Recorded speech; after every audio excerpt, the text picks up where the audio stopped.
Welcome back to channel the commerce Singh. आज वैसे मैंने आपको कल बताया था कि मैं आज न्यू अपलोडिंग करने वाला हूँ इंपॉर्टेंट क्वेश्चंस के लिए। Due to some technical problem मैं आज लाइव नहीं आ पाया, मैं आपसे माफी मांगता हूँ उसके लिए। बट आप बेफिक्र रहिए, जो चीज़ मैं लाइव अपलोड करता वो मैं आपके लिए एक वीडियो अपलोड कर रहा हूँ। इसमें कुछ क्वेश्चन हैं फर्स्ट चैप्टर से। पहला क्वेश्चन मेरा है जो बहुत इंपॉर्टेंट क्वेश्चन है, पिछले कई सालों से आ भी रहा है और इस साल भी मुझे उम्मीद है कि वो आएगा question. The very first question is objective of management. Management का ऑब्जेक्टिव क्या होता है? There are three types of objectives of management. The very first is organizational, second one is social, third one is personal. Organizational में क्या होता है कि जब तक कंपनी में खुद का पैसा नहीं होगा, देखो मेरी बात सुनो, आपके पास पैसा होगा तब आप दान करोगे। दान कब करेगा आदमी? जब आपके पास पैसा होगा। ऑर्गेनाइजेशन में क्या होता है? तीन चीजें आ रही हैं आपकी, एक सर्वाइवल, एक प्रॉफिट और एक ग्रोथ। सर्वाइवल का मतलब क्या है? कम से कम जो मैंने पैसा लगाया है उतना मेरा रिकवर हो जाए, उसको बोलते हैं सर्वाइवल। की हम लोग सर्वाइव करवा रहे हैं कि covering the cost of the management, जो भी आपने पैसा लगाया कम से कम उतना तो कवर हो जाए। दूसरा क्या है आपका? प्रॉफिट। जब सर्वाइवल से ऊपर आपने 1 रुपया भी कमाया, नॉट एक सिंगल मनी भी कमाया, तो वो आपका प्रॉफिट हो गया। जब आप रेगुलर प्रॉफिट कमाते रहोगे, रेगुलर आपका प्रॉफिट होता रहेगा, तो थर्ड पॉइंट आपका आता है ग्रोथ। जब आपके पास एक अच्छी खासी रकम इकट्ठी हो जाएगी, आज आप एक चीज बना रहे हो, आने वाले टाइम पर 2 चीज 4 चीज 5 चीजें बनाओगे, आप मार्केट में जाओगे, तो वो आपकी क्या है? ग्रोथ। आज आपके पास 10 एम्प्लॉय काम कर रहे हैं, आने वाले टाइम पर 100 काम करेंगे, 1000 काम करेंगे, वो आपकी क्या है? ग्रोथ। तो सबसे पहले आपका आता है ऑर्गेनाइजेशन ऑब्जेक्टिव। ऑर्गेनाइजेशन के अंदर 3 चीजें आ रही हैं, ध्यान रखिएगा। एक सर्वाइवल।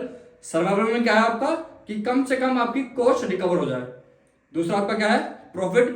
सर्वाइवल से ऊपर जब आप आएंगे तो आपको प्रॉफिट ही होगा, और जब वो प्रॉफिट इकट्ठा होता रहेगा, एक लंबा मोटा अमाउंट आपका कैपिटल हो जाएगा, तो आप अपनी एक ब्रांच से 2 ब्रांच, एक प्रोडक्ट से दो प्रोडक्ट करोगे, 3 प्रोडक्ट करोगे, अपने ऑफिस खोलोगे, अपने एम्प्लॉयज बढ़ाओगे, नंबर एम्प्लॉयज बढ़ जाएंगे आपके, तो उसको बोलते हैं हम लोग ग्रोथ। ये आपका हो गया आपका ऑर्गेनाइजेशन ऑब्जेक्टिव।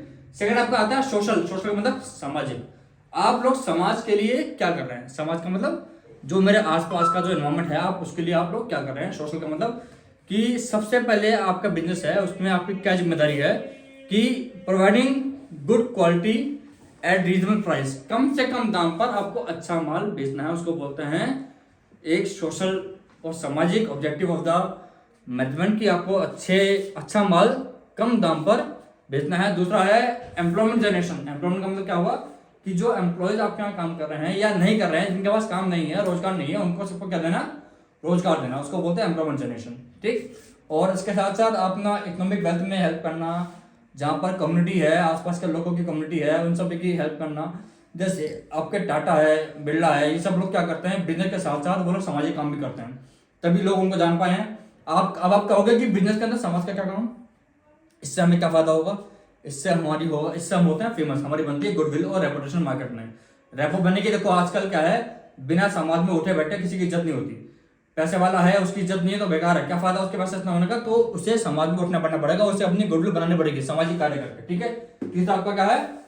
पर्सनल, मतलब अपना, मेरा अपना मोटिव क्या है? देखो मेरी बात सुनो, मैं किसी कंपनी में काम करूंगा तो मैं सबसे पहले चाहूंगा, क्या चाहूंगा? गुड मनी, मुझे पैसा अच्छा चाहिए, मतलब सैलरी। सबसे पहले मैंने कहा मुझे अच्छी सैलरी चाहिए। ठीक। उसके साथ साथ जहां मैं काम कर रहा हूं वहां मुझे चाहिए पीयर रिकॉग्निशन। पीयर रिकॉग्निशन का मीनिंग क्या होता है? उसका मतलब होता है मान सम्मान, कि मेरे को ये नहीं कि पैसे मिल रहे हैं तो साथ में गाली पड़ रही हैं, मुझे चाहिए मान सम्मान। ठीक है। तो उसको बोलते हैं पीयर रिकॉग्निशन। उसके साथ साथ जहां मैं काम कर रहा हूँ वहां होनी चाहिए गुड वर्किंग कंडीशन, मतलब जो काम करने वाली जहां जहां मैं काम कर रहा हूँ वहाँ अच्छा बैठने की व्यवस्था होनी चाहिए, फुल्ली वेंटिलेशन होना चाहिए। ये नहीं कि ना वहाँ पानी की व्यवस्था है, ना वॉशरूम की व्यवस्था है, ना आने जाने की व्यवस्था, कोई वहाँ कोई अरेंजमेंट नहीं है। ऐसा ना हो कि पैसा दे रहे हैं तो उसके साथ हमें अरेंजमेंट खुद करने पड़ रहे हैं। वहाँ पर मुझे क्या चाहिए?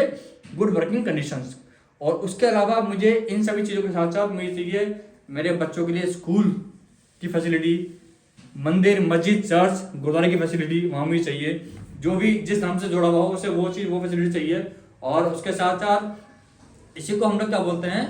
इन सभी को हम लोग बोलते हैं मेरे पर्सनल, कि मैं अपने पर्सनल के लिए क्या करूँ। ये आपका पहला और बहुत ही इंपॉर्टेंट क्वेश्चन है, उसका नाम है ऑब्जेक्टिव ऑफ मैनेजमेंट। ठीक है, ध्यान रखिए बेटा। सेकंड क्वेश्चन जो मैं करने जा रहा हूँ, आपको समझ आ गया, मुझे उम्मीद है आपको समझ आ गया होगा। अगर आपको समझ नहीं आया तो कमेंट बॉक्स में आप डाल देना, जो भी आपकी क्वेरी होगी मैं आपकी क्वेरी नेक्स्ट सेशन में या नेक्स्ट जो भी वीडियो आएगी वो मैं आपकी क्वेरी दूर कर दूंगा। सेकंड आपका है लेवल्स ऑफ मैनेजमेंट। लेवल्स का मतलब क्या होता है? कुछ वो होते हैं स्तर, हिंदी में बोलते हैं इसको स्तर, कि 3 लेवल होते हैं इसके मैनेजमेंट के, टॉप लेवल, मिडिल लेवल और बॉटम लेवल। टॉप लेवल का मीनिंग क्या हुआ, टॉप में कौन आते हैं, टॉप से आप समझ होंगे सबसे ऊपर। सबसे ऊपर कौन होगा कंपनी के अंदर, मालिक। मालिक का मतलब इसमें 5-7 जने आते हैं, GM general manager, CEO, chief executive officer, board of directors, जो भी बड़े बड़े जो कंपनी के प्रेसिडेंट हैं, वाइस प्रेसिडेंट हैं, वो सब आते हैं आपके टॉप लेवल पर आते हैं। उसके नीचे आपके आते हैं मिडिल लेवल पे।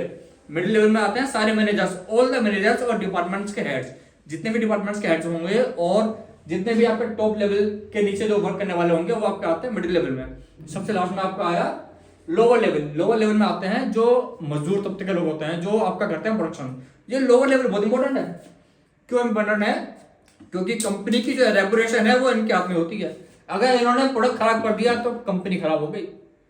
मैं आपको दोबारा बता रहा हूं, अगर आपकी कंपनी का प्रोडक्ट खराब है तो आपकी कंपनी खराब, प्रोडक्ट अच्छा है तो आपकी कंपनी अच्छी। मेरी बात सुनो, आपके यहाँ किसी की शादी है, अगर शादी में खाना खराब है तो पूरी शादी खराब। आप मेरी बात समझ रहे हैं, तो वो हिसाब किताब यहाँ है। अगर यहाँ आपका प्रोडक्ट खराब, मेन चीज आप इस पे डिपेंडेंट है, मार्केट में आपका प्रोडक्ट आएंगे ना कि वाइस प्रेसिडेंट। वाइस प्रेसिडेंट नहीं घूमेगा, आपका क्या घूमेगा, प्रोडक्ट घूमेगा मार्केट के अंदर। तो लोअर लेवल वाले का काम बहुत इंपॉर्टेंट होता है, क्योंकि ये दे देता है आपको लास्ट आउटपुट। तो ये आपके 3 आपके लेवल्स हैं, बहुत इंपॉर्टेंट क्वेश्चन है। इन लेवल्स के आप याद कर लीजिएगा फंक्शंस, इनका काम क्या होते हैं। बोर्ड में उम्मीद है मुझे इसके क्वेश्चन आने की। 3 नंबर का क्वेश्चन आएगा आपका।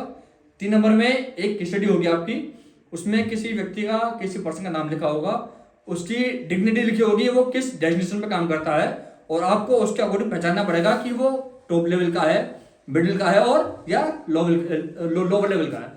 और इन सबको पहचानने के बाद आपको कहेगा कि एंड राइट इट्स 2 फंक्शंस।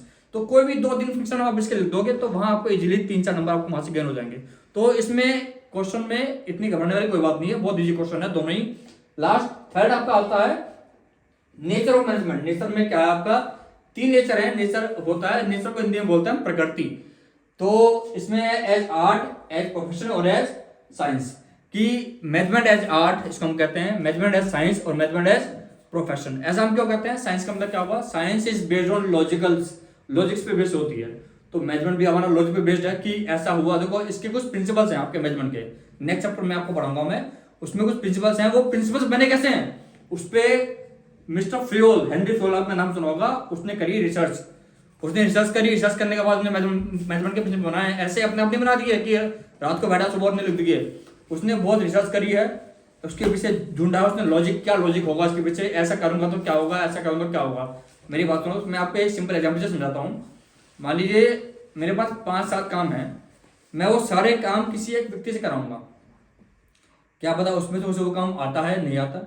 और इसी प्रकार से अगर मैं इसी काम को मैं बांट दूंगा अकॉर्डिंग, मतलब कि सामने वाले की क्वालिफिकेशन के हिसाब से। मतलब मान लो मेरे पास 4 आदमी हैं, मैंने 4 आदमी से पूछा कि आप किस काम में अच्छे हैं, मार्केटिंग में अच्छे हैं।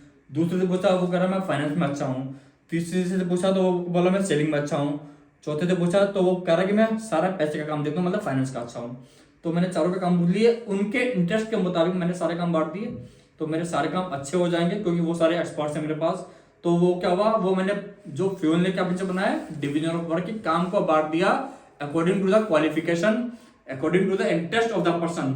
तो ऐसे ही आपका होता है मैनेजमेंट ऑफ साइंस की, साइंस भी बेस्ड ऑन लॉजिक होती है, मैनेजमेंट भी बेस्ड ऑन लॉजिक। तो इस वजह से हम इसको बोलते हैं मैनेजमेंट ऑफ साइंस। दूसरा आपका क्या है, आर्ट। आर्ट का मतलब क्या हुआ, art is based on creativity. ये आपकी अपनी क्रिएटिविटी है कि सामने वालों को, आपको देखो मेरी बात सुनो, मैं यहाँ खड़ा पढ़ा रहा हूँ, दिस इज माई आर्ट, जब मेरी आर्ट है।